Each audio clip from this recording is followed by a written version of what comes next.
Are you a peacemaker? Conflict is easy. Working for peace is hard. Is it worth it? Well, Jesus said, work for peace. Good morning and welcome to 755 Live. For about 5 minutes, you'll hear all about easy to remember soundbite versions of what Jesus said. And the point is to help you experience life to the fullest, the Jesus way. Today's Jesus Said comes from Matthew 5:9, and we're going to read two versions to start off today. We'll start with the New English translation, where it says, "Blessed are the peacemakers, for they will be called the children of God."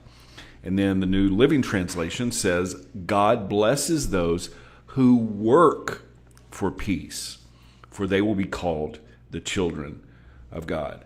Now, this is from the Beatitudes in Matthew 5, which I like to call the Be Happies. These are the keys to the kingdom. The meaning behind all of these starts with the phrase blessed, which means prosperous, happy. And this particular one, happy are the peacemakers, those who work for peace. Peace takes work. You know, it's really easy to make chaos. It's easy, as some say, to stir the pot, to be angry, to be bitter. That's easy. But peace takes work. My dad used to say, in every situation, you have two buckets. A bucket of gasoline that you can pour on the fire, or a bucket of water that you can put the fire out. Working for peace requires doing something different than just what the world does. And sometimes it's putting the fire out. Proverbs tells us how we do that. Proverbs 26:20 says, "Fire goes out without wood, and quarrels disappear when gossip stops." The question we need to ask ourselves, are we working for peace? Are we making it better or making it worse? And sometimes it's just not fighting back. Sometimes it's just not getting involved in the gossip.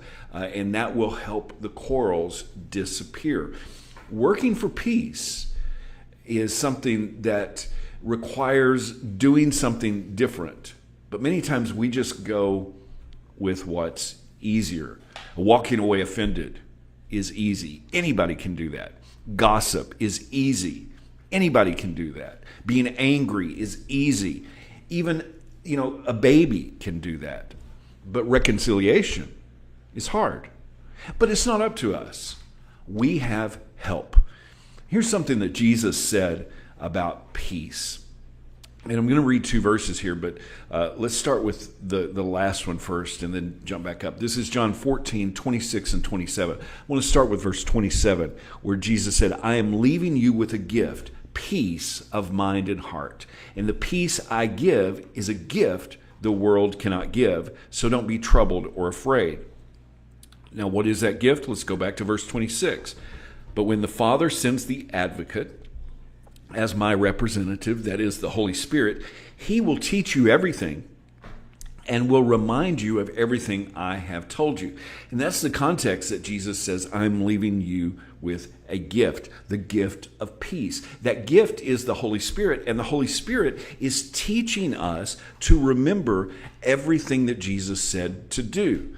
It's not just about what he said, but what he told us to do. And that's where the peace is, and that's where we can actually make peace.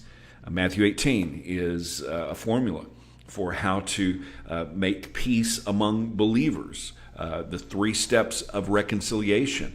And Paul tells us that there is work involved here and that we should be involved in making peace. Romans 12:18, he says, "If possible, so far as it depends on you, live peaceably with all people."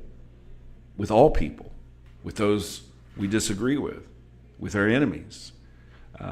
In every situation, we have two buckets. We can either pour wood on the fire, or we can pour the water of peace. And blessed, happy are the children of God, because we are the peacemakers. We are the ones working for peace. Jesus said, work for peace. How can you put that into action today? Thank you so much for listening. If this is meaningful to you, it really does mean a lot.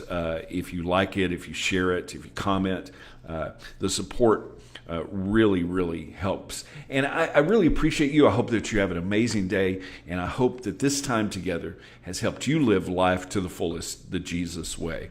And remember, follow Jesus today. Love first.